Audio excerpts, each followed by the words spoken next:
In the heart of the Appalachian Mountains, a place where time seems to slow down, lived a man named Elias Thorne. His life wasn't a fairy tale. It was a testament to the idea that the hardest steel is forged in the hottest fire. Elias didn't grow up with a silver spoon. He grew up with a rusted one. If he was lucky, born into extreme poverty in a forgotten coal mining town, his childhood was a strange mix of innocence and squalor. Imagine a little boy, his pockets filled not with toys, but with colorful smooth stones he'd collected from the creek. He'd spend hours by the water, lost in his own world, completely unaware that his clothes were little more than rags held together by threads of hope. He saw beauty in the simple things, a glimmer of light in a world that was mostly shadow. But the world, as we know, can be unkind to the pure of heart. The other kids, whose own families were struggling but perhaps a little less so, were cruel. They saw his patched-up pants and worn-out shoes and made him their target. This, combined with the systemic neglect of his entire community, meant that by the tender age of 10, Elias was already a working man.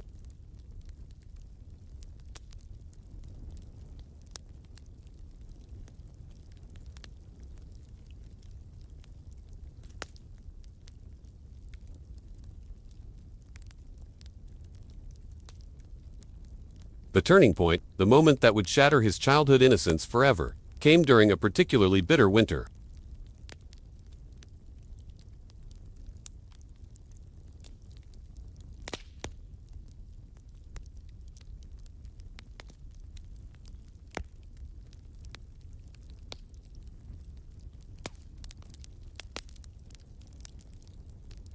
It was his first raw, brutal encounter with the finality of life. The devastating reality that some goodbyes are forever. In the quiet moments of his later life, Elias would often have these poignant flashbacks. He'd remember his father's gruff but loving voice, offering the only piece of advice he ever really gave him. "The mountain takes what it wants. Elias," he'd said, his voice raspy from the coal dust. "It takes our strength, it takes our health. But it can't take your mind, son. Not if you sharpen it." Those words became a mantra for Elias, a guiding star in the darkness that was about to envelop him. Left with nothing but his father's old worn-out boots and a mountain of crushing debt, Elias's life became a masterclass in raw emotion and sheer resilience. He knew he couldn't stay. The town, the mountain, it held too many ghosts. So, he packed what little he had and moved to the city, a concrete jungle that was just as unforgiving as the wilderness he'd left behind. His first years in the city were a blur of desperation. He slept in homeless shelters when he could find a bed, and on the streets when he couldn't. He worked not one, not two, but 3 grueling manual labor jobs just to survive. The suspense of his daily existence was agonizing. Every single day was a tightrope walk. Would he have enough for rent this week? Or would he be back on a park bench? Would he have enough for a real meal? Or would it be another night of gnawing hunger? It was a life lived on the edge of a knife, a constant battle against despair. Yet, as the old saying goes, it's always darkest before the dawn.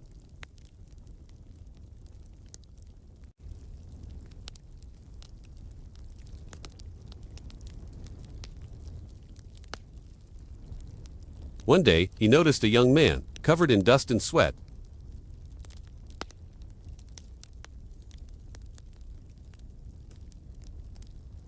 Mr. Allister saw something in him, a flicker of genius, a hunger for knowledge that transcended his grim circumstances. He saw an unpolished diamond. He approached Elias, started a conversation, and was blown away by his innate intelligence and his ferocious desire to learn. This mentor, this stranger who chose to see potential instead of poverty, became Elias's lifeline. He helped him navigate the complex world of applications and financial aid, and ultimately helped him secure a scholarship to the very community college where he taught. What followed was a period of almost superhuman effort. Elias worked 18 hours a day. His days were a whirlwind of backbreaking labor on construction sites, followed by long nights hunched over books, wrestling with complex calculus and physics equations. There were nights he was so exhausted, so overwhelmed by the sheer weight of it all, that he would break down and cry. The physical and mental exhaustion was a constant, crushing presence, but he never, ever quit. The memory of his father's words, "Sharpen your mind," echoed in his head, pushing him forward one excruciating step at a time. He was not just studying for a degree. He was fighting for a future. He was honoring his father's memory. Years passed. The struggling young man who read textbooks in the dirt became a confident graduate, then a brilliant engineer. The story could have ended there, with Elias finding personal success and leaving his painful past behind. But this story has a more powerful, more poetic ending. The moment of true realization, of a kind of cosmic karma, came when Elias, now a renowned structural engineer, was hired by a large firm. His first major assignment, to lead a project to revitalize a dying, forgotten town in the Appalachian Mountains. His hometown, he returned not as the boy in rags, but as the man with the blueprints for a new future. He designed a state-of-the-art infrastructure project, new roads, new bridges, and a plan to repurpose the old mining facilities for sustainable industry. The project brought thousands of much-needed jobs back to the valley. It breathed life back into a community that had been on life support for decades. And the people, the very people who once looked down on the poor, dirty boy from the edge of town, now stood in line to shake his hand, to thank him. They saw him not just as an engineer, but as a savior. His success was never just about the money or the prestige. It was about the profound, poetic justice of it all. He was building a future for the very place that had almost destroyed him. He had sharpened his mind, just as his father had told him, and with it, he reshaped the mountain itself. Elias Thorne's story teaches us that our origins don't have to define our destination, and that sometimes, the deepest wounds can give birth to the greatest strength. Have you ever felt like you just don't belong? Like you're a square peg trying to fit into a round hole? That was Elias's life every single day. At university, he had earned a full scholarship, a ticket to a world he'd only dreamed of. But that dream quickly felt more like a lonely nightmare. While his classmates worried about things like the quality of the coffee on campus, Elias was fighting a much deeper battle. He was a man of the earth, raised with dirt under his fingernails, suddenly dropped into a world of pristine ivory towers and privileged conversations he couldn't comprehend. He felt like an imposter, constantly looking over his shoulder, waiting for someone to realize he didn't belong there. The struggle wasn't just in his head, it was in his empty pockets. The feeling of being an outsider intensified when his meager savings, painstakingly gathered over years, evaporated during his sophomore year. Suddenly, survival became his second major. He took a job working the graveyard shift as a security guard. His nights were a surreal blend of exhaustion and determination. While the rest of the campus slept soundly, Elias patrolled empty hallways, his flashlight beam dancing across textbooks on structural integrity. He was literally studying in the dark, using the quiet hours to build the foundations of his future while guarding the present. There were moments of pure gut-wrenching suspense. Nights so cold he could see his breath inside his tiny, unheated room. He'd sit there, staring at the last $5 bill in his wallet, facing an impossible choice: a bus pass to get to his exams, or a hot meal to stop the gnawing hunger in his stomach. These weren't just tough decisions, they were moments that chipped away at his spirit, testing the very limits of his resolve. It felt like life was throwing every possible obstacle his way, daring him to give up, to admit defeat and retreat back to the world he knew. But life's cruel tests weren't finished with him yet. Just as he was on the final stretch, with graduation finally in sight, a catastrophe struck. A massive flood, a torrent of angry water and mud, ravaged his home county. It didn't just damage things, it erased them. The small, humble shack he grew up in, the place that held all his childhood memories, was simply gone. Even more heartbreaking, the floodwaters swept away the cemetery where his father was buried. It was a devastating blow. It felt as if his entire past, the very ground that had shaped him, was being physically washed away before he could even make peace with it. The news sent him spiraling. He was haunted by a vivid memory, a flashback to his childhood in that very shack. He could almost hear his mother's voice, singing softly to him, her simple melodies the only shield they had against the fierce mountain winds that howled outside their thin walls. That shack wasn't just wood and nails, it was a sanctuary of love and resilience. And now, even the earth it stood on was gone. The foundation of his life had been literally ripped out from under him. For a moment, it felt like too much to bear. How could he build a future when his past had been so completely obliterated? But in the depths of that despair, something shifted. Instead of breaking, Elias found a new, unexpected ray of hope. He thought about his father, a simple man who always told him that the most powerful tool you have is a sharpened mind. Suddenly, it clicked. The flood could take away his home, it could wash away a grave, but it couldn't touch the lessons his father had given him. It couldn't erase the knowledge he had fought so hard to gain. That sharpened mind was the one thing the water couldn't carry away. This realization wasn't just a comfort. It was a call to action. He channeled all his grief, all his pain, and all his newfound purpose into his work. He dedicated his final thesis to a groundbreaking topic: flood-resistant infrastructure. He poured every late night, every memory, every ounce of his being into designing structures that could withstand the very force that had shattered his world. He was no longer just a student studying engineering. He was a survivor on a mission. He was turning his personal tragedy into a technical breakthrough, determined to ensure that no other family would have to experience the pain of having their world washed away.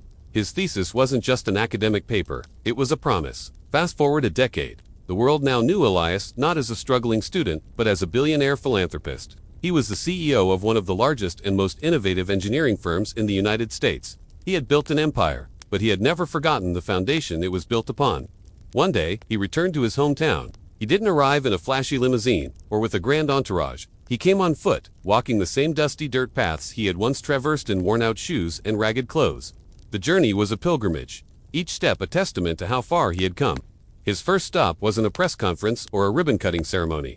He went to a quiet nursing home on the outskirts of town. There, he found the professor who had seen his potential all those years ago, the one who had offered a kind word and a helping hand when Elias felt most alone. The professor was now an elderly man, his own memory beginning to fade. Elias sat with him, and with a gentle hand, he passed him a deed. It wasn't for a house or a car. It was the deed to a brand new state-of-the-art university wing, fully funded and built in the professor's name. The moment the old man looked at the document, and then, up at Elias, a flicker of recognition sparked in his eyes. He saw past the expensive suit and the confident posture.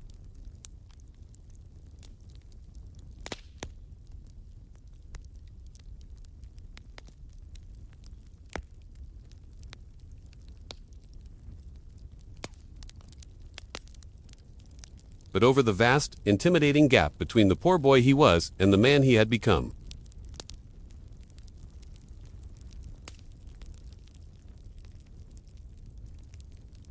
As the years rolled on, Elias Thorne's name became more than just a brand. It became a symbol of global resilience. But for Elias himself, the true measure of his life, his real karma, was unfound in the towering skyscrapers he erected in New York or the majestic bridges spanning the bays of San Francisco. No, it came from something much quieter, something anonymous. This new mission began with the creation of what he called Hope Centers.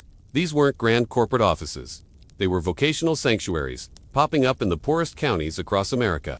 They were built for children who, like him, had that same spark of innocence in their eyes but lacked a clear path forward. Elias was determined to ensure that no child's potential would be buried under the crushing weight of cruel behavior or systemic poverty. He wanted to give them a chance, the one he never had.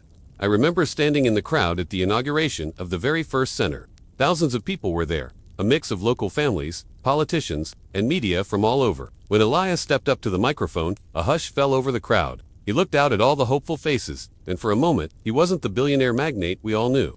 In a brief, almost imperceptible flicker, I could see him transform. He was 10 years old again, a small boy shivering in the cold rain, clutching a stale piece of bread as if it were the most precious treasure on earth. The memory caught in his throat. He paused, his voice choked with emotion. He tried to speak, but the words wouldn't come. A single tear traced a path down his weathered cheek, and in that moment of raw vulnerability, something incredible happened. The crowd, thousands strong, began to weep with him. It wasn't a moment of pity, but of profound connection. We all felt the weight of his journey, the pain of his past, and the immense hope of his present. In his later years, the suspense in Elias Thorne's life had nothing to do with stock market fluctuations or risky business deals. The real gamble was far greater. Could he change the mindset of a nation? He became a tireless advocate, lobbying for new laws to protect orphans and to provide free technical education for every underprivileged child. His personal fight for survival had evolved into a global fight for dignity. He didn't just fund these centers from a distant office. Elias was hands-on. He'd visit the sites personally, unannounced, often just showing up in a simple car. He would sit on the dusty ground with the young students, right there in the dirt and gravel. He'd show them his hands scarred, calloused, and rough. These hands, he'd say, carried bricks long before they ever signed a multi-million-dollar contract. It was a truly heart-touching sight. One of the wealthiest men in the world, kneeling beside a young boy, patiently teaching him how to sketch a basic arch. Every great structure, he would whisper, his voice full of encouragement, starts with a single, steady line. He was teaching them more than architecture. He was teaching them that their own lives, no matter how humble their beginnings, could be built into something magnificent. He was showing them that their hands too could build futures. The end of Elias Thorne's story isn't a tragedy. It's not a heartbreaking tale of loss. Instead, it's a peaceful closing of a circle, a perfect completion. When Elias passed away at a ripe old age, he wasn't surrounded by anxious executives and lawyers. He left peacefully, knowing his work would continue, and his will surprised everyone. He didn't leave his billions to a corporate empire or to his family. He left every last penny to a foundation he had established, a foundation called the Dreamers of the Dirt. His life became a permanent ray of hope for the entire country, a testament to what one person can achieve. If you ever find yourself in his hometown, take a walk across the first bridge he ever built. It's still standing, strong as ever. On it, you'll find a small, simple, brass plaque. It doesn't list his degrees, his awards, or his net worth. It says something far more powerful, summarizing his entire existence in a few short words. It reads, "The mountain may take the earth, but it can never take a spirit that refuses to bow." Elias Thorne taught us that the greatest structures we can ever build are not made of steel and concrete, but of hope and opportunity. His legacy isn't in the skylines he changed, but in the countless lives he lifted. Thank you for watching. If this story moved you, please consider sharing it and subscribing for more content that inspires. Even after his passing, Elias Thorne's influence felt like a constant, steady heartbeat just beneath the soil of the nation. You know, when a billionaire dies, there's usually this whirlwind of drama, the fighting over inheritance, the squabbling over assets. But with Elias, there was none of that. Instead, there was just this profound, respectful silence. It was almost deafening. He had structured his will with the same meticulous precision he used to design his world-famous bridges. Every penny, every asset, was set to flow directly into scholarships for underprivileged students and infrastructure projects for the most forgotten corners of the country. The public thought they knew him, the brilliant engineer, the self-made tycoon, the philanthropist, but the real story, the one that truly defined him, came out after his death. It was the discovery of a small, secret diary he had kept for decades. People expected it to be filled with business strategies, stock market predictions, or maybe a list of his staggering profits. But it wasn't. Inside, he hadn't recorded his wins. He had recorded the names of every single person who had been cruel to him throughout his life, the bullies from his impoverished childhood, the rivals who tried to sabotage his early career, the critics who publicly mocked his ambitious visions. And next to each name, in his neat, deliberate handwriting, he had written the same two words, "Forgiven. I hope they found peace." That single revelation sent a shockwave across the country. This ultimate act of grace, this quiet, personal choice to let go of bitterness, showed everyone that the innocence of that poor boy from the coal mines had never truly been lost. It had simply been protected, guarded by a formidable wall of wisdom he built around himself. His wealth wasn't a shield. It was his wisdom that was the real armor. The emotion across the country was palpable on the day of his memorial. It wasn't a stuffy, formal affair for the elite. Instead, thousands of people from all walks of life gathered at the base of the very first bridge he ever designed. There were engineers he had mentored, former orphans whose education he had personally funded, and construction workers who had stood shoulder to shoulder with him on his earliest projects. They weren't there to mourn a billionaire. They were there to honor a man who saw them, who remembered them. During the service, his longtime assistant, a woman who had been with him since the beginning, shared a final symbolic story, a ritual Elias had kept secret his entire life. It was a flashback, in a way, to the man behind the legend. She revealed that every year, on the anniversary of his father's death in a tragic mining accident, Elias would disappear. He would return to the dilapidated old coal mine of his childhood. There, he would change out of his tailored suit and put on a pair of old soot-covered overalls, the same kind his father wore. And for 1 hour, he would sit alone in the pitch-black, damp-smelling darkness of the mine. He didn't do it for penance or for show. He did it to remember, to never forget the crushing weight of the struggle, the biting coldness of the earth, the feeling of absolute hopelessness. He understood a fundamental truth that so many leaders forget. He knew that to truly guide people toward a ray of hope, a leader must first remember, intimately, what it feels like to be completely lost in the dark. This ritual wasn't about dwelling on the past. It was about anchoring his present. It was what kept him grounded, what fueled his relentless drive to build, to create, to give. He knew that you can't build a strong bridge without understanding the depth of the canyon it needs to cross. His life was the same. He was building a bridge from despair to opportunity, and he never forgot the view from the bottom. The story of Elias Thorne touches us so deeply because it is a powerful testament to the human spirit. It proves that life isn't really about the destination, not the fortune, not the fame.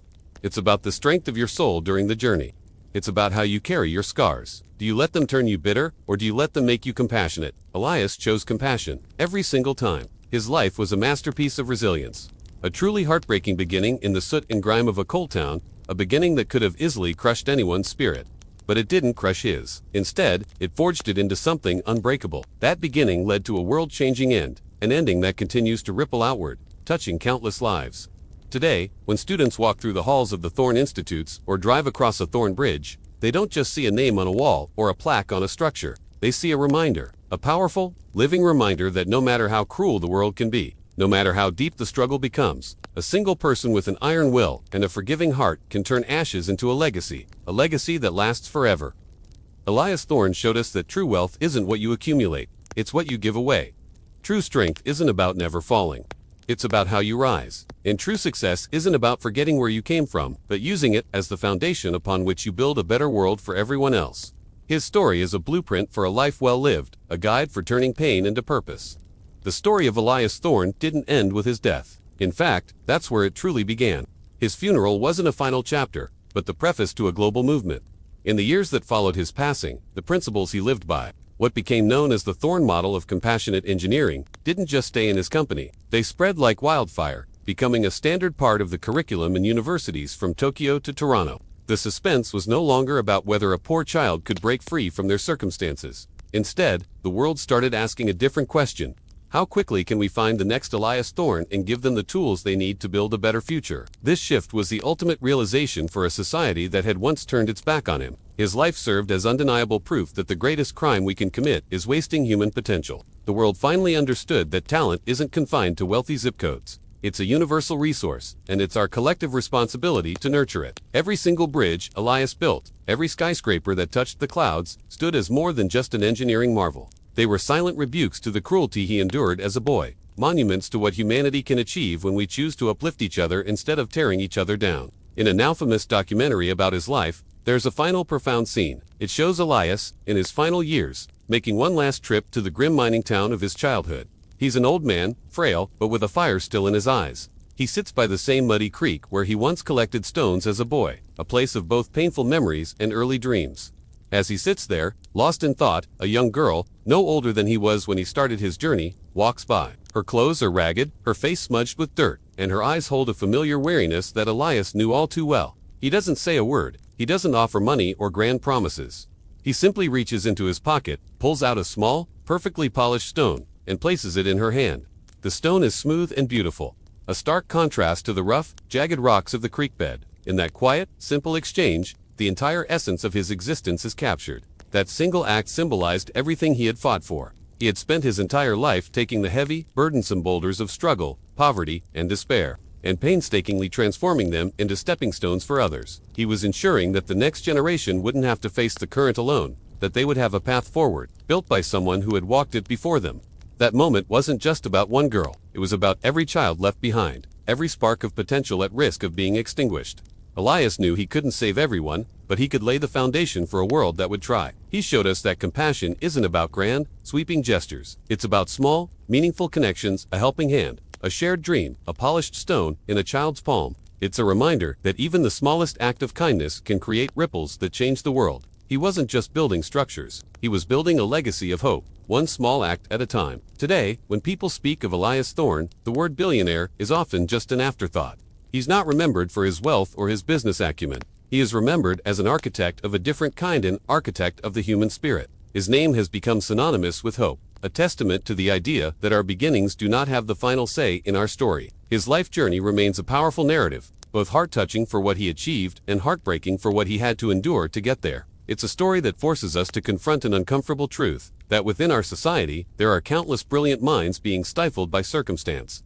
Elias taught an entire nation, and eventually the world, a crucial lesson. He showed us that while the world can be a cold and unforgiving place, the fire of human willpower, the sheer force of a determined spirit, is colder still to those who try to extinguish it. You can't put out a fire that feeds on adversity. He proved that resilience isn't just about bouncing back. It's about bouncing back stronger, more focused, and more determined to make a difference. His life became a symbol of defiance against the odds, a story passed down to inspire those who feel trapped by their environment. He did die a wealthy man. There's no denying that. His fortune was immense. But his true riches, the wealth that defines his legacy, can't be counted in dollars. His real fortune was measured in the millions of lives he touched, the students he inspired, the families who found homes in the buildings he designed, and the communities connected by the bridges he built. He demonstrated that the most magnificent, enduring structure you can ever build isn't made of steel or concrete. It's built from something far stronger: hope, kindness, and a relentless, stubborn refusal to ever give up.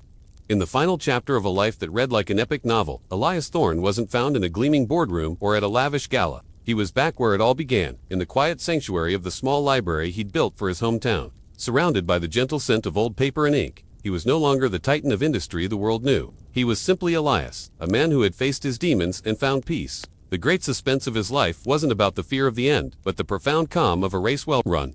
He had taken his father's heartbreaking legacy, a story written in cold dust and sorrow, and spun it into a worldwide beacon of light. One crisp autumn evening, a young student, eyes wide with curiosity, approached him in the library. She asked if he ever felt bitter, if he ever carried the sting of the cruelty he'd endured as a boy. Elias offered a soft smile, his eyes holding the depth of 1,000 storms and 1,000 sunrises. Anger, he said, his voice a gentle rumble, is a heavy stone to carry. I decided it was better to use those stones to build a foundation. His words hung in the air, a simple truth with the weight of a lifetime behind it. And when he finally drew his last, peaceful breath, the world seemed to hold its own. In a silent, stunning tribute, every bridge he had ever designed across the nation flickered its lights in a unified, gentle pulse, a testament to a life lived in total transparency. He left behind a final recording for his foundation, a message for every soul feeling lost in the dark. In it, we see him not as the billionaire, but as the barefoot boy who once walked the dusty roads of his hometown. His voice, steady and kind, echoes through time. The struggle is not your enemy. It is your teacher. That ray of hope you're searching for isn't somewhere out in the sky. It's right here, in your own hands. Elias Thorne departed this world without a single regret, secure in the knowledge that every tear he had ever shed had become a drop of water for someone else's parched soul. What was once seen as a tragedy had become the most heart-touching triumph. Decades after his passing, the story of Elias Thorne evolved from a lived experience into an enduring legend, becoming a cornerstone of modern ethics and a source of inspiration. The world, once captivated by the suspense of his survival, was now fascinated by the source of his unshakable inner peace. Historians, sifting through his personal journals, unearthed an entry that sent a ripple of understanding across the globe. It was dated the very day he officially became a billionaire. But there was no mention of celebration, no champagne toasts. Instead, Elias had simply written, "Today, I bought back the mountain that took my father's breath. Not to mine it, but to let it breathe again." This revelation struck with incredible force. He hadn't sought revenge on the industry that had shattered his family. He had sought to heal the very earth that bore witness to his struggle. That was his karma, his ultimate answer to the pain of his past. The raw emotion of his journey is now felt in the heart of every student who receives a Thorne scholarship. They don't just receive funds, they inherit a story. They learn about the boy who met cruelty with kindness, who spun a heartbreaking childhood into a ray of hope for millions. His legacy proves that true strength isn't about hardening your heart, it's about keeping it open, even in a cold world. In a final, beautiful flashback, shared by his granddaughter, we learn of a small, profound secret. Until his very last day, Elias Thorne kept a small, sealed jar of coal dust on the corner of his grand mahogany desk. It wasn't a trophy or a memento of sorrow. It was a reminder that no matter how high he soared, his roots were in the dark, and his life's purpose was to bring light to those still navigating it. His innocence, the simple belief in doing good, remained his greatest asset. He showed the world that you don't have to become cold to succeed. Elias Thorne didn't just build bridges of steel that spanned rivers. He built a bridge between despair and destiny, a bridge that everyone could cross. His life remains a masterpiece of the human spirit, a quiet whisper to every struggling soul that the pain you feel today is just the foundation for a future glory you cannot yet see. Have you ever heard of Elias Thorne? You won't find his name listed among the usual titans of industry or forgotten billionaires. No, a century from now, history remembers him by a different title, a social architect. His story isn't one of just rags to riches. It's a profound journey about transforming personal struggle into universal hope. The life of Elias Thorne began in the shadows, defined by a constant, gnawing suspense. Where would the next meal come from? How would he survive the next brutal winter? This deep-seated fear, the kind that settles in your bones, was the driving force of his early years. But the man he became didn't just escape that fear. He dismantled it for millions. The global security system he helped inspire was born from the memory of his own insecurity, a world where no one would have to feel the same chilling dread he once did. But his most powerful legacy, the one that truly touches the heart, isn't found in stock portfolios or architectural blueprints. It's a simple, quiet tradition. Every year, on his birthday, thousands of engineers, students, and innovators across the globe wear a small, unpolished stone on their lapels. It's not a diamond, not a jewel, but a humble piece of rock. This is their silent nod to his beginnings, a tribute to the innocence of a boy who once saw value where others saw only dirt. It's a powerful reminder that the most precious things in life aren't the ones that glitter. They're the ones we find in the struggle. This tradition became a kind of ultimate realization for a world so often captivated by surface-level shine. It taught us that true brilliance isn't about perfection. It's about the grit and grace it takes to stay kind when the world is anything but. Imagine this. Deep within the National Archives, there's a flickering piece of footage, a final flashback to his life. In it, Elias is 80 years old, his face a roadmap of a life fully lived. He's not in a boardroom. He's sitting on the floor, surrounded by a group of orphans at a center he funded. The children are captivated by him, this legendary figure who feels more like a grandfather. One small child, brave and curious, looks up at him and asks, "Mr. Thorne, were you ever afraid of the dark?" A smile touches Elias's lips. He leans in close, his voice not booming with authority, but filled with a quiet, resonant emotion that seems to travel right through the screen and into your soul. "I was never afraid of the dark," he says softly, "because I knew I was the one holding the match." That single sentence encapsulates his entire philosophy. That match wasn't just for him. It became a beacon of hope, a flame that burned away the cruelty of his past and illuminated a clear, bright path for generations to come. The crushing hardships of his youth were like a long, dark, and heartbreaking tunnel. Many would have been lost in it, consumed by the shadows. But Elias didn't just endure the tunnel. He walked straight through it, and on the other side, he didn't just find the light, he built an entire city of it. The life of Elias Thorne is a testament to a powerful truth. We are not defined by our circumstances, by the pain the world inflicts upon us, or by the pieces we lose along the way. We are defined by what we choose to build with the pieces left behind. He refused to be a victim of his story. Instead, he picked up the pen and became the master of his own destiny, rewriting the ending, not just for himself, but for countless others. His story isn't just a biography, it's a bridge. It's a bridge that connects the person you are today, with all your struggles and your scars, to the person you were always meant to become. It's an invitation to find the match you're holding, to acknowledge the darkness, and to have the courage to strike it, lighting a way forward not just for yourself, but for everyone who follows. What will you build with the pieces you've been given? What match are you holding? Think about it. The legacy of Elias Thorne proves that the greatest architects don't just build structures of steel and glass. They build pathways of hope and kindness. The story of Elias Thorne is now a part of the American landscape, etched into the very stones of the bridges he built. His name is synonymous with engineering marvels, structures of steel and concrete that defy gravity and time. But the true story, the one that really matters, isn't about the bridges. It's about the man, his heart, and the final, astonishing chapter of his life. We all know the tales of his rise from poverty, his relentless drive that took him from the grimy depths of the coal mines to the dizzying heights of industry. He was a titan, a living legend.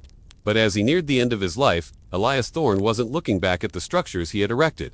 He was looking forward to a different kind of construction project. In his final will, Thorne left an instruction that shocked the world. It wasn't about distributing his vast fortune among heirs or donating to established charities. No, his request was far more personal, far more profound. He dictated that his primary residence, a sprawling mansion that was a symbol of his success, be transformed into something he called the House of Second Chances. This wasn't just a shelter. It was envisioned as a sanctuary, a place where those who had been crushed by life victims of cruel behavior, systemic failures, or just plain bad luck, could find the tools and the support to rebuild. This was his final act, his ultimate realization. Elias Thorne, the master builder, understood a fundamental truth. A building can stand for 100 years, but a transformed life can change a lineage forever. He didn't just want to build for the world. In the end, he wanted to rebuild the world itself, one person at a time. Why does his memory still feel so fresh, so powerful, even years after his passing? I think it's because he never tried to hide his scars. In an age of polished public personas, Elias was unapologetically real. He often said that his success wasn't a result of ignoring his struggle, but of carrying it with him as a compass. His past wasn't a source of shame. It was his source of strength, a constant reminder of where he came from and what he had overcome. There's this incredible piece of footage, a recording made by a journalist in his final days. It's a quiet, poignant moment that reveals everything you need to know about the man. In the clip, Elias, frail but with that familiar fire still in his eyes, points to a deep, jagged scar on his hand, a memento from his early days in the coal mines. He looks at the camera and whispers, "This is my favorite decoration." Think about that. Not a trophy, not an award, but a scar. He continued, "It reminds me that pain is temporary, but the strength you gain from it is permanent." That moment, that simple statement, defined the Titan more than any bridge he ever built. It showed how his early innocence, forged in hardship, had evolved into a fierce, unwavering compassion. He was a ray of hope, living proof that a person could walk through hell and come out not just surviving, but thriving, smelling like roses. He never forgot the sting of poverty, the feeling of being overlooked and underestimated. The heartbreaking reality of poverty and systemic struggle still exists today. Of course, we see it all around us. But because of Elias Thorne and the legacy he left behind, millions of people now believe they have a fighting chance to escape it. They see his story not as a fairy tale, but as a blueprint. His life story is the ultimate successful reality, testament to the power of hard work. Yes, but also to the importance of information, of learning, and of an unyielding refusal to be broken by circumstances. He taught us that the most incredible structures aren't made of steel cables and concrete pillars.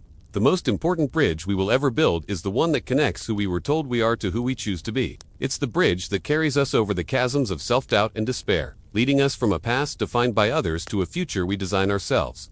The House of Second Chances still stands today, and it's more than just a building. It's a living monument to his philosophy. Inside its walls, people aren't just given a meal and a bed. They're given knowledge, skills, and most importantly, belief. They learn coding, carpentry, financial literacy, practical tools for the modern world. But more than that, they learn to see the scars of their past not as blemishes, but as decorations, as proof of their own resilience. Elias Thorne's story forces us to ask ourselves a powerful question. What will our legacy be? Will it be measured in the things we accumulate or in the lives we touch? Will we build walls to protect what we have, or will we build bridges to help others cross to a better place? His journey from the coal dust to the clouds is a powerful narrative, a modern epic. But the true suspense, the real climax of his story, was never about the triumph of industry. It was about the triumph of the human heart. He showed us that true wealth isn't in a bank account. It's in the capacity to see another's struggle and extend a hand. It's an understanding that our own strength is magnified when we use it to lift others up. Elias Thorne didn't just build bridges across rivers. He built a bridge between despair and hope, and it's a bridge that we can all still cross today. Thank you so much for watching. If this story moved you, please consider sharing it. Let's keep the legacy of compassion and second chances alive. And so, we arrive at the final chapter of Elias Thorne's incredible journey. A chapter that isn't just about his life, but about the world he reshaped. In the decades that have passed since his time, the global community came to a profound realization. Elias Thorne wasn't merely an engineer of steel and concrete. He was a visionary architect of human potential. That lingering question, the suspense that once shrouded his survival against all odds, has now been answered, not with a whisper, but with a worldwide declaration. It's called the Thorne Protocol, a set of fundamental laws adopted by major cities across the globe, a promise etched into policy. This protocol ensures that no child's innocence is ever again traded for labor, that the laughter of playgrounds never gets silenced by the clatter of factories. Elias's life story transformed from a personal biography into a mirror for society. It was a moment of collective karma, a dawning realization that a nation's strength, its true measure of progress, is not found in its skyscrapers or its armies, but in how it treats its most vulnerable citizens. His struggle became our lesson. In his honor, a truly unique monument was erected in the capital of the USA, the Bridge of the Silver Stone. It's not just a bridge connecting to points of land, it connects our present to his past. It features a stunning transparent walkway.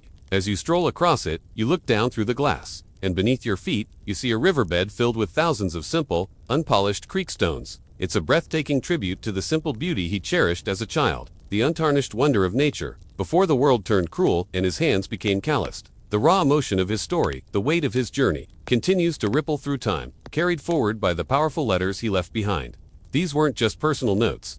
They were messages for future leaders, for anyone who would hold a position of power and influence. In one particularly heart-touching letter, he wrote with a clarity that cut straight to the soul, "I did not build for the sake of glory.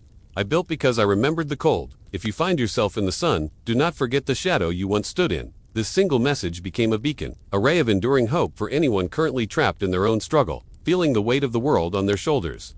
It serves as a constant, powerful reminder that a heartbreaking start, a life that begins in shadow, is so often just the setup, the prologue to an astonishing, triumphant finish. Elias Thorne's journey is the ultimate proof that while cruel behavior and hardship can scar the body and leave their marks on our memories, they can never, ever cage a spirit that refuses to stop dreaming.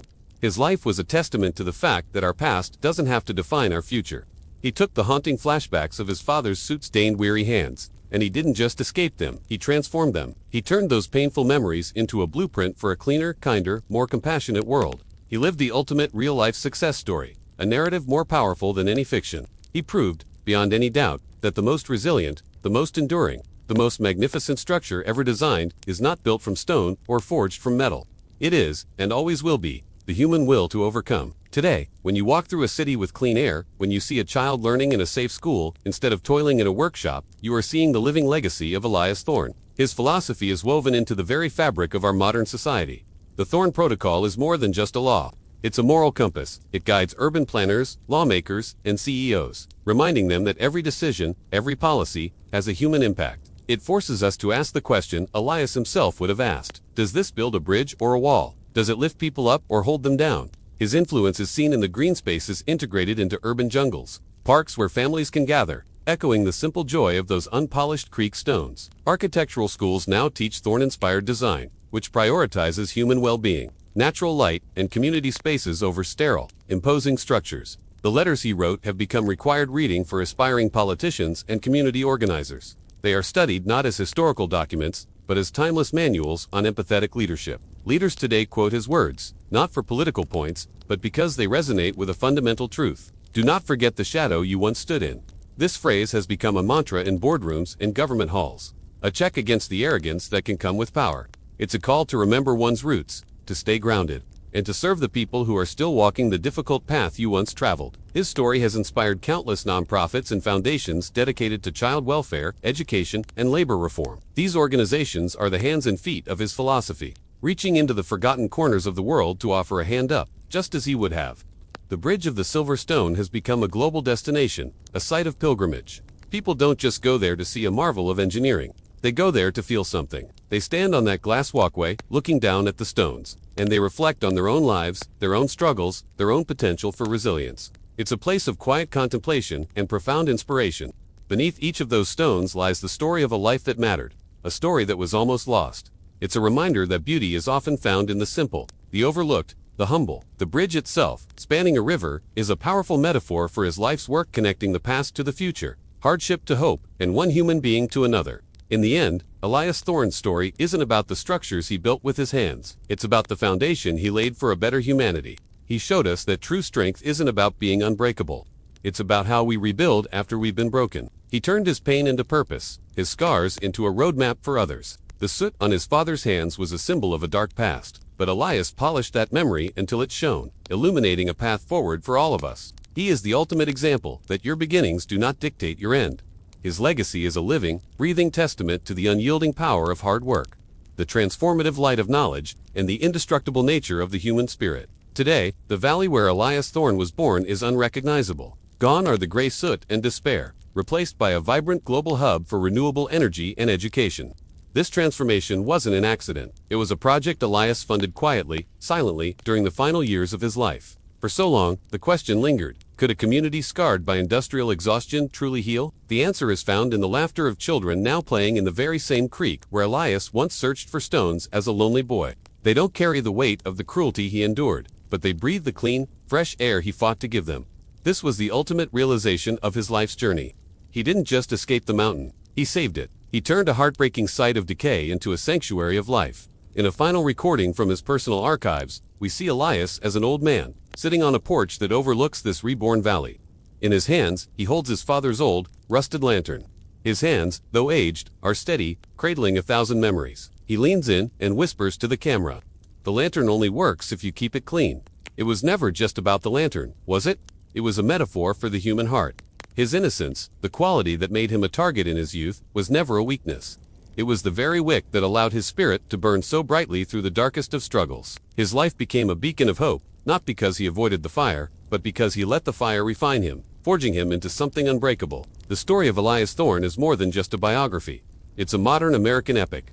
It's a journey of knowledge, of tireless hard work, and of a profound, heart-touching empathy that reshaped the world. He taught us that the most complex structure we can ever build is not a bridge over a river, but the bridge from a painful past to a purposeful future. He left this world knowing that while his physical hands would eventually return to the dust, the world he built would continue to breathe, to thrive, for centuries to come. In the present day, Elias Thorne is no longer just a name on a building. He has become the symbol of what many now call the quiet revolution.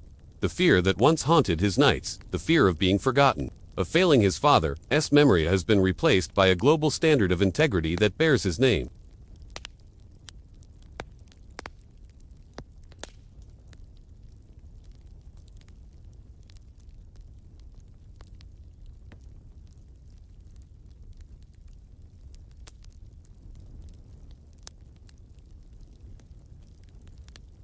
A struggling single mother in the inner city who received an anonymous gift that changed her family's life. These letters were the true measure of his wealth, the real karma of his existence. He didn't just build bridges of steel and concrete. He spent his life repairing the broken connections of the human spirit, one person at a time.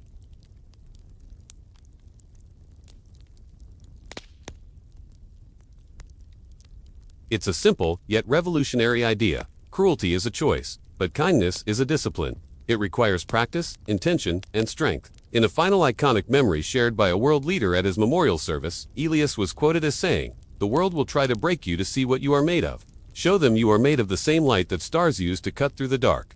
This single sentence became a ray of hope for an entire generation facing economic and social uncertainty. It was a call to action. His innocence, once seen as his greatest vulnerability in the cutthroat corporate world, became his most powerful weapon against its heartbreaking coldness. He showed that you don't have to become hard and cynical to succeed. You don't have to sacrifice your soul for profit. In fact, he proved that true. Lasting success is built on a foundation of empathy and integrity. Elias Thorne's legacy isn't just in the clean valley or the soaring skyscrapers. It's in the idea that one person, armed with a clean heart and an unbreakable will, can illuminate the entire world. He took the pain of his past, not as a burden, but as fuel. He used the memory of the darkness to create a future filled with light. And in doing so, he left us all a blueprint, not just for building a better business, but for building a better world and a better self. The ultimate lesson from the man and his lantern: keep your heart clean and your light will never go out. Have you ever wondered what makes a legacy truly last? Is it wealth, fame, or something deeper? Today, we're diving into the incredible story of Elias Thorne, a man whose life answers that very question. His final suspense wasn't about his fortune, but about whether his ideas, his very essence, would survive the relentless march of time. And the answer, well, it came a century after he was gone. It happened when his primary architectural masterpiece, the magnificent Bridge of Unity, was officially designated a national landmark. Now, this wasn't just another bridge. It wasn't just a collection of steel and concrete, a marvel of engineering. No, it was something more. It was a physical manifestation of his life's philosophy, his ultimate realization. Every single bolt, every beam, was meticulously designed to withstand the fiercest storms, mirroring how Elias himself had weathered the harsh storms of his own youth. The story goes that Elias faced immense cruelty and hardship when he was young. Instead of letting it break him, he used it as a blueprint for strength. He built a bridge that could stand against anything nature threw at it, just as he had learned to stand against the cruelty the world had thrown at him. It was a powerful statement, built not just with metal, but with memory and resolve. Over the decades, the Bridge of Unity transformed. It became more than just a way to cross a river. It became a pilgrimage site. People from all walks of life, those searching for a glimmer of hope in their own darkness, would travel to see it. They felt a connection to the structure and to the man who built it. A beautiful tradition began to form. Visitors would walk down to the riverbank below, find a smooth, worn stone, and carry it up to the bridge. They would leave these stones as a tribute, a small token to honor the man who, despite everything he went through, never lost his innocence, never allowed his heart to harden. Imagine that. A landmark not just for its design, but for the spirit it embodies.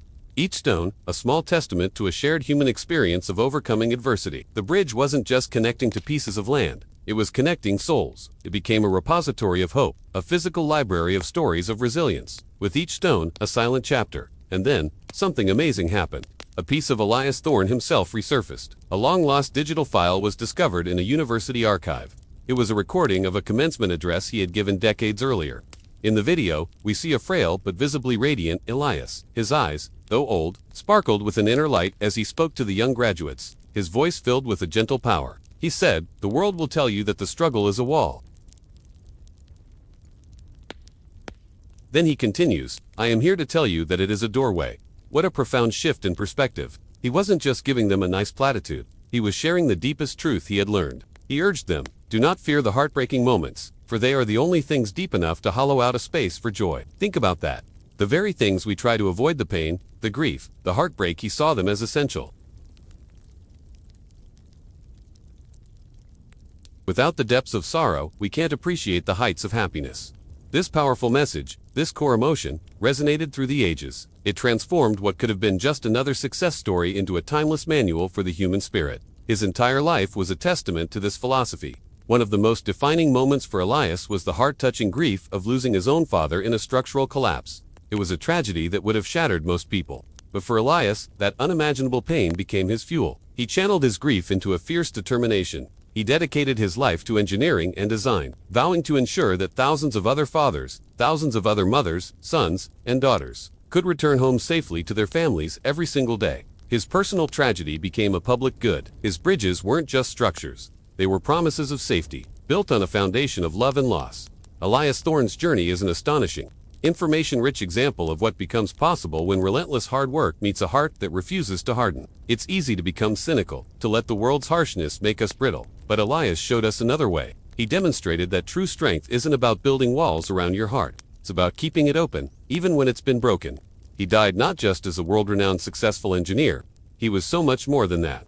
He was a bridge builder for the soul. He connected people to hope, to resilience, and to each other. His ultimate legacy isn't the steel or the stone, as magnificent as they are. It's the enduring idea that our past, with all its struggles and sorrows, doesn't have to be a weight that holds us down. His life proves that while the mountain of our challenges may seem impossibly high, the view from the top belongs to those who learn to carry the stones of their past with pride. It's about not just carrying them, but using them, turning them, one by one, into the very foundation of a glorious, meaningful future. Elias Thorne taught us that the greatest structures we can ever build are lives of purpose, forged in the fires of adversity and shaped by the enduring power of an open heart. What an incredible story of turning pain into purpose. It makes you think about the stones in our own lives, doesn't it? What can we build with them? Years after Elias Thorne had taken his final breath, the world didn't just remember him through cold stone statues. No, they lived and breathed within the very systems he had designed. For decades, a quiet suspense hung in the air, a question mark over what many called the Thorne era. Could a society truly built on empathy and kindness survive the harsh, unyielding realities of economics? The answer, as it turned out, was a resounding yes. The ultimate realization, the societal karma, was crystal clear. By investing in the potential and the innocence of the poor, Elias hadn't just performed a charitable act. He had unlocked a global goldmine of talent. This surge of creativity, innovation, and hard work propelled the nation, and indeed the world, into a new golden age. Elias Thorne's entire life became a powerful lesson. It taught us that the greatest struggle we face isn't against poverty itself, but against the insidious, paralyzing belief that poverty is somehow inevitable or a natural part of the human condition. He looked back at the heart-touching, yet grueling memory of his own father, his hands and face forever stained with coal dust, a legacy of hard labor and sacrifice. But Elias didn't just honor that memory, he transformed it. He took that coal-stained past and used it as fuel to create a world powered, not by fossil fuels and hardship, but by clean light and even cleaner intentions. He was building a future his father could have only dreamed of. In a deeply poignant moment during the centennial celebration of his birth, a rare, recently unearthed recording of Elias was played for the world to see. The grainy footage showed a younger Elias standing on the very first bridge he ever designed and built. He was looking down at the powerful current of the river, rushing beneath him. His voice, captured on that old recording, was thick with emotion, yet steady and clear. "People often ask me," he began, "how I survived the cruelties of my past, the hardships I faced as a child." He paused, gathering his thoughts, and I tell them the honest truth. I didn't just survive it. I used it. I weaponized my pain for the good of others. I let the heartbreaking cold of those long winters, the kind that seeps into your bones, he continued, remind me to build better heaters for the world, to bring warmth to every home. I let the gnawing hunger I once knew remind me to build farms, to innovate agriculture, to ensure no child would ever have to feel that emptiness. This simple, powerful philosophy, this ray of hope born from darkness, became the true North Star of his life. It was his guiding principle in every decision, every project, every blueprint. He meticulously gathered the jagged, painful pieces of his broken childhood and, like a master artist, he didn't hide them or throw them away. He rearranged them, polished them, and fitted them together to create a stunning mosaic of global success and shared prosperity. His life story was a testament to a core belief he held dear. That with access to information and a willingness to put in the hard work, anyone has the tools they need to turn personal tragedy into a collective masterpiece. He proved that the circumstances of your birth do not have to dictate the content of your life's work. The past could be a source of strength, not a life sentence. His legacy wasn't just in the towering skyscrapers that reshaped skylines or the efficient public transport systems that connected communities. It was in the small, everyday miracles that people now took for granted. The affordable healthcare, the accessible education, the clean energy that hummed quietly in the background of their lives. Elias Thorne died a man who had built everything he ever dreamed of, and so much more. He built bridges that spanned impossible chasms, both literal and metaphorical. He built schools that ignited the minds of generations. He built hospitals that healed the sick and comforted the afflicted. But his greatest, most enduring construction wasn't made of steel or concrete. It was the one he left inside the hearts of millions of people, a blueprint for hope. It was the unwavering, unshakable belief that no matter where you start, no matter how bleak your circumstances may seem, you possess the power to change not just your own destination, but the very direction the world is going. His story reminds us that empathy is not a weakness, it's a superpower. It's the engine of innovation, the foundation of progress. He showed us that the most valuable resources a nation has are not buried in the ground, but are walking in its streets, living in its poorest neighborhoods, waiting for a chance to shine. The Thorne era wasn't just about economic prosperity. It was about a prosperity of the human spirit. It was about recognizing the inherent worth and potential in every single person.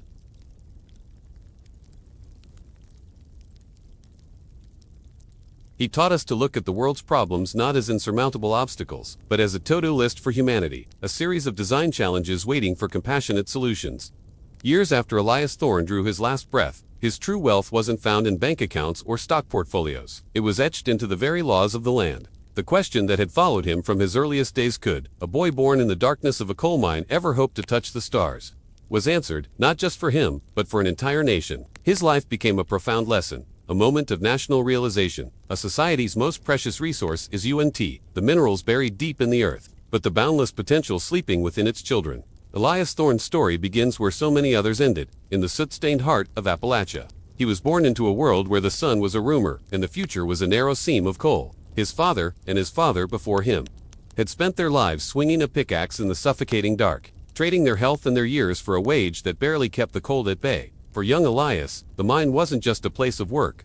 It was a destiny, a predetermined path from which escape seemed impossible. Every cough that rattled through their small shack, every line etched on his mother's face, was a testament to the brutal indifference of the industry that owned their lives. But within this boy, a different kind of fire burned. It wasn't the fiery rage of rebellion, but the quiet, steady flame of curiosity. While other boys saw only rock and dust, Elias saw geometry in the support beams, physics in the creaking minecarts, and chemistry in the very air they breathed. He devoured any book he could get his hands on, reading by the dim flicker of a miner's lamp. He learned that the world was governed by laws of nature, laws of engineering, laws of economics. And it was this realization that sparked a revolutionary idea. If the world was built on rules, then those rules could be understood. And if they could be understood, they could be changed. His escape from the mines wasn't a dramatic, single event. It was a slow, painstaking climb, fueled by sleepless nights and an unyielding will. He worked double shifts to save for a single textbook, bartering his labor for lessons from a retired school. He saw education not as a luxury, but as the ultimate tool, the sharpest pickaxe he could ever wield. His mind became his mine, and knowledge was the precious ore he tirelessly extracted. Every formula he mastered, every historical event he studied, was a step further away from the suffocating darkness of his birth. The transition was jarring. He entered a world of clean hands and collared shirts, a world that looked at his calloused palms and rough-hewn speech with a mixture of pity and suspicion. He was an outsider, a ghost from the mines haunting the halls of academia and business. Yet the very hardships that should have broken him had forged him into something stronger. The discipline of the mine had given him an unmatched work ethic. The constant danger had sharpened his senses and taught him to anticipate problems before they arose. He didn't just understand theories, he understood the real-world consequences of a single miscalculation. He began his career not in a boardroom, but on construction sites, his hands once again covered in grit. He started with bridges. To others, they were just steel and concrete, a way to get from point A to point B. To Elias, they were metaphors. He saw how a poorly designed bridge could isolate a community, just as the mining company had isolated his town. He saw how a strong, well-built bridge could connect people, create opportunities, and foster growth. He poured his obsessive attention to detail into every project, ensuring his structures were built not just to last, but to serve. His reputation for quality and integrity grew, girder by girder, project by project. But building physical bridges was only the beginning. His true ambition was to build bridges between people, between the forgotten communities and the centers of power. He never forgot the faces from his childhood, the quiet desperation in their eyes. He understood that the systemic poverty wasn't an accident. It was a design. An industry had profited by keeping its workforce uneducated, isolated, and dependent. Elias set out to dismantle that design. He entered the world of policy and legislation, a place far more treacherous than any mineshaft. He used the fortune he had built to fund research, to lobby lawmakers, and to give a voice to the voiceless. He wasn't a polished politician. He spoke with the plain, unvarnished truth of a man who had seen the consequences of bad policy firsthand. He argued that investing in a child's education, in a community's infrastructure, in public health, wasn't charity. It was the most strategic high-return investment a nation could ever make. His opponents called him a radical, a dreamer. They scoffed at his ideas. But Elias had a secret weapon: data. He presented irrefutable evidence showing how a single dollar spent on early childhood education could save $7 in future social costs. He demonstrated how a new road or a stable bridge could double a town's economic output. He replaced emotional appeals with logical, undeniable facts. He was sharpening his mind, using information as his lever to move the world. His crowning achievement was the Thorne Infrastructure Act. It wasn't just another spending bill. It was a complete philosophical overhaul. The act mandated that for every dollar spent on industrial projects, a proportional amount had to be invested back into the community's human infrastructure: schools, libraries, and healthcare facilities. It turned the cold, extractive logic of industry into a compassionate, regenerative system. The act became a global model, proving that economic growth and human well-being were not competing interests, but two sides of the same coin. A bridge was no longer just a path for cars. It was a symbol of a society's unbreakable commitment to its own people. Years later, in the final video he recorded for his great-grandchildren, we see a very old Elias Thorne. He's sitting in his garden, the picture of peace and success. The sun warms his face, a gentle breeze rustles the leaves. He isn't holding a stock certificate or a deed to a skyscraper. He's holding a simple, smooth stone, worn down by the current of a creek. He turns it over in his weathered hands. "I spent my life building things that would last," he says, his voice thick with a quiet emotion. skyscrapers, dams, entire city grids. But the strongest thing I ever built was the bridge back to my own heart. That single sentence reveals the core of his entire philosophy. The immense struggle of his youth never hardened him. It refined him. The heartbreaking cold he endured as a boy taught him, above all else, how to keep others warm. He let his pain become his purpose. He didn't build his empire out of revenge or a desire to prove his worth. He built it as a shelter for others, ensuring no child would have to face the darkness he once knew. He died knowing his legacy wasn't in the stone and steel that bore his name, but in the futures he had unlocked. The small ray of hope he had nurtured in the dark of the mind had become a permanent sun for generations to follow. Elias Thorne's story is the ultimate realistic success story. It's a testament to the power of information, tireless work, and an unbreakable spirit. It's not a fairy tale about luck or destiny. It is proof that no matter how deep the mine or how dark the night, a single person with a sharpened mind can build a legacy that will outlast the mountains themselves. His life reminds us that the greatest structures we can ever build are the opportunities we create for one another. Elias Thorne passed away on a rainy autumn evening. The sky wept, mirroring the mood of a nation that had just lost its greatest bridge builder. But as the rain washed over the cityscapes he had sculpted, a profound quiet settled, not of absence, but of presence. His presence was in the steel and glass, in the digital highways, and in the hearts of millions. The question that had shadowed his entire life, the ultimate suspense, was finally answered. Could a man who started with nothing truly leave something meaningful behind? The nation's silent reverence was the deafening reply. He was a man who understood chasms, not just the ones spanned by his iconic bridges, but the social and economic divides that stranded people on the wrong side of opportunity. He knew what it felt like to be on that other side, to look across a river of circumstance and see a world you couldn't reach. This was the karma, the powerful realization that fueled his life's work. He didn't just build physical connections, he built pathways to a better future. The empire he built was not just one of concrete and profit. He transformed the harsh lessons of his past, the cruelty of a world that had once offered him nothing, into a global force for good. His worldwide foundation, information for all, was his magnum opus. It was a revolutionary idea, a simple yet powerful promise. Knowledge would never again be a luxury hoarded by the wealthy. He democratized information, turning it from a commodity into a universal right, ensuring that no child would be left behind simply because of where they were born. Libraries, digital archives, and educational programs sprung up in the most underserved communities. Each one, a testament to his belief that a single piece of knowledge could change a life, and that a million changed lives could change the world. In the final interview documented by his biographer, just weeks before his passing, Elias was asked a familiar question, one he had heard 1,000 times before. What do you want to be remembered for? The journalist expected him to point to the towering skyscrapers that reshaped skylines, or to mention the billions in his philanthropic trust. But Elias did something unexpected. He reached into his old leather wallet, the same one he'd carried for decades, and pulled out a small, worn-out photograph. The edges were soft. The image faded from a lifetime of being touched and looked at. He held it out. It was a picture of a pair of hands, a man's hands, calloused and stained black with coal soot. They were his father's hands, the hands that had toiled in the dark mines so that Elias could one day see the light. His voice, usually so steady and commanding, trembled with a raw emotion that caught the entire world off guard. "I want to be remembered," he said, his gaze fixed on the photo, as the man who turned those stains into clean water for others. In that moment, he wasn't a billionaire or a titan of industry. He was just a son, honoring his father's sacrifice in the most beautiful way imaginable. The world, watching, was moved to tears. It was a heart-touching end to a journey that had begun in the suffocating darkness of a mine and concluded as a beacon of hope for an entire nation. His life story was the ultimate American dream, but not one defined by wealth or fame. It was a story of transformation.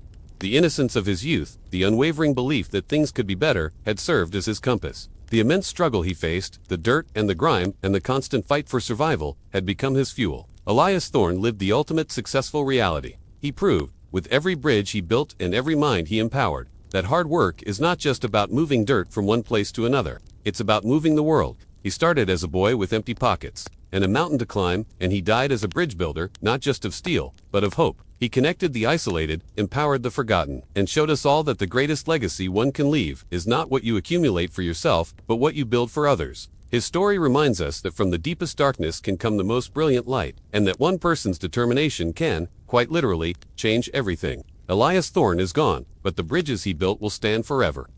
Long after the last steel girder Elias Thorne ever hoisted has rusted away, and the final brick he laid has crumbled to dust, his most enduring creation still stands, stronger than ever. It's not a building, or a bridge, or even a city. It's his social blueprint, a revolutionary guide to leadership that became the gold standard across the United States. For decades, a question hung in the air. A suspenseful whisper in the halls of power and on the streets he helped build. Was Elias Thorne a fluke? A once-in-a-generation anomaly whose success could never be repeated?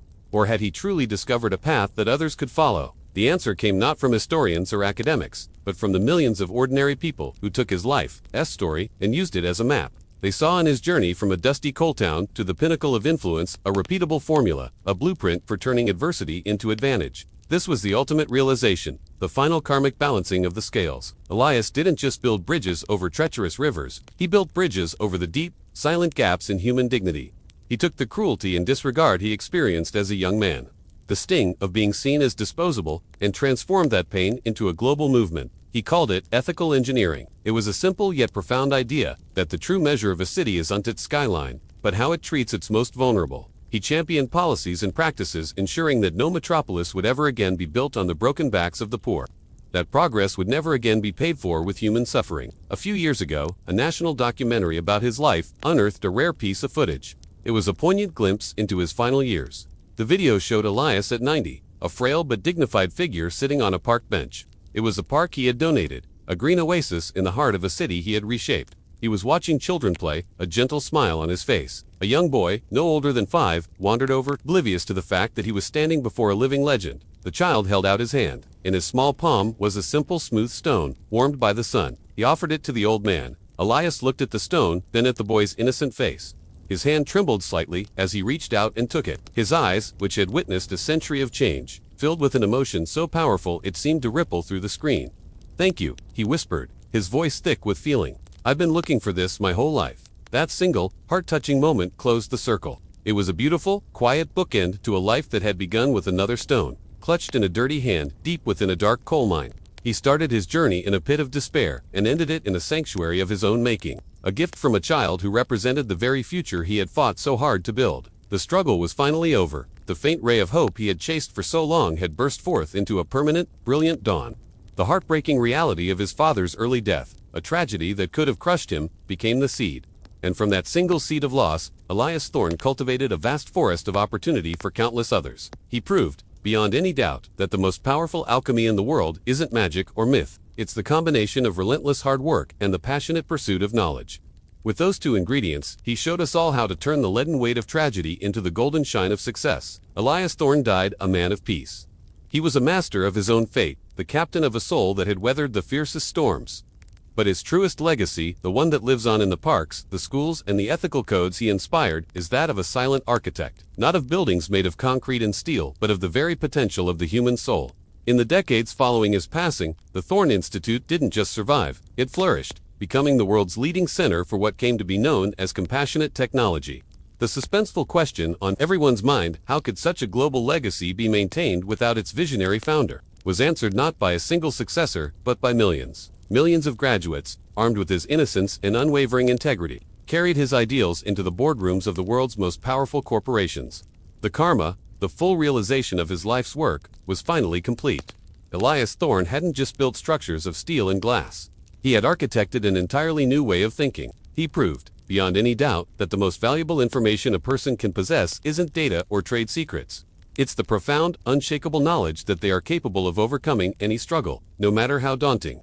The raw emotion of his journey, from a forgotten child to a global icon, is now immortalized. If you visit the Thorne Institute today, you'll find the memorial hall, but you won't see walls covered in his countless awards or accolades. Instead, they are lined with something far more precious, the stories of people from every corner of the globe who found a ray of hope because of him. Each story is a testament to his impact, a single light in a constellation of lives he changed. A final, legendary account, often retold by his successor, reveals the true measure of the man. In his last moments, Elias's thoughts weren't on his company, his vast wealth, or the empire he'd built. He simply looked out his window, at the sprawling city he had helped shape, and whispered, "The bridge is finally finished." This heart-touching statement, as it turned out, had nothing to do with a physical bridge. It was about a far more important connection, the one he had finally forged between his own heartbreaking past and a future where no child would have to suffer as he did. He had spanned the chasm of his own trauma, not with steel cables, but with compassion and opportunity. He took the cruel, cold indifference of the world that had once abandoned him and transformed it into a warm, enduring legacy of hope. Elias Thorne died, just as he had lived, a master of structural integrity, both in the soaring skyscrapers he designed and in the unshakable foundations of his own soul. His story remains a powerful testament to an eternal truth, that with enough grit, enough information, and a stubborn refusal to let the light go out, any human being can turn a life of ashes into a monument of gold. Elias Thorne, you know the name. The billionaire genius who single-handedly resurrected the valley. His bridges, his buildings, his innovations, they defined an era. When he passed away, the world mourned a titan of industry. But the real story, the one that truly matters, remained locked away for 50 years, deep beneath his very first bridge. The day the vault was opened, the world held its breath. News crews from every corner of the globe gathered, expecting to find treasures beyond imagination, gold bars, priceless art, perhaps even blueprints for technologies yet to come. The heavy steel door groaned open, revealing not a treasury, but a library of light. Inside, thousands of small, transparent jars lined endless shelves. Each one held a single, ordinary, unpolished, creek stone. And next to each stone, a small, handwritten note. The initial confusion quickly morphed into a wave of profound realization that rippled through the crowd, and across the screens of billions watching at home. You see, Elias Thorne had a secret he carried from a painful childhood, a secret that became the true foundation of his empire. For every skyscraper he erected, for every bridge that spanned a chasm, Elias found a person who was silently drowning, someone facing the same darkness he had once known, battling despair, feeling utterly alone. He didn't just write a check. That would have been too easy. Instead, he would meet them, look them in the eye, and hand them a simple stone he'd plucked from a riverbed. He'd tell them, this stone was tossed and turned by the current. It was beaten and battered, but it survived. It's still here. And so will you. He offered them a lifeline, therapy, education, a second chance. He asked for nothing in return. Except for one thing. When you feel you've crossed the river, he'd say, when you're standing on solid ground, send the stone back to me. The jars in the vault, they were the return stones, each one a life reclaimed. The notes weren't from Elias, they were written asterisk to asterisk him. Thank you, Elias, I'm a doctor now. Because of you, I have a family. I teach children how to be brave. One by one, the stories came to light. The people he had saved weren't just survivors, they had become pillars of their communities. Doctors, artists, teachers, leaders, an invisible network of hope, spanning the entire planet. Elias Thorne hadn't just been building structures of steel and concrete, he had been building a bridge of human souls, a testament to resilience, a quiet rebellion against despair. His true fortune wasn't measured in dollars, but in the weight of these thousands of stones, each one a universe of pain transformed into purpose. With the opening of the vault, his estate released one final piece of footage, a hauntingly personal video, filmed decades ago. A young Elias Thorne stands alone in the pouring rain, not looking like a billionaire, but like a young man with the weight of the world on his shoulders. He looks directly into the camera, his eyes piercing through time, as if he could see this exact moment, 50 years in the future. He speaks, his voice barely a whisper against the sound of the storm, yet it carries the force of a tidal wave. I was never the architect, he says, a faint, knowing smile on his face. I was just a boy who refused to let the fire go out. The bridge, it isn't made of stone. It's made of you. Those words echoed across the nation, shaking it to its core. A single, pure ray of hope that illuminated the heartbreaking beginning of his journey. It was a revelation. Elias Thorne taught us the most profound lesson of all, that the greatest success isn't about what you accumulate for yourself. It's about how many people you help carry across the river of struggle. It's about picking up a stone, not for its value, but for the hope it represents, and passing it on. Thank you for watching. If this story touched you, please share it. Let's keep building that bridge, together.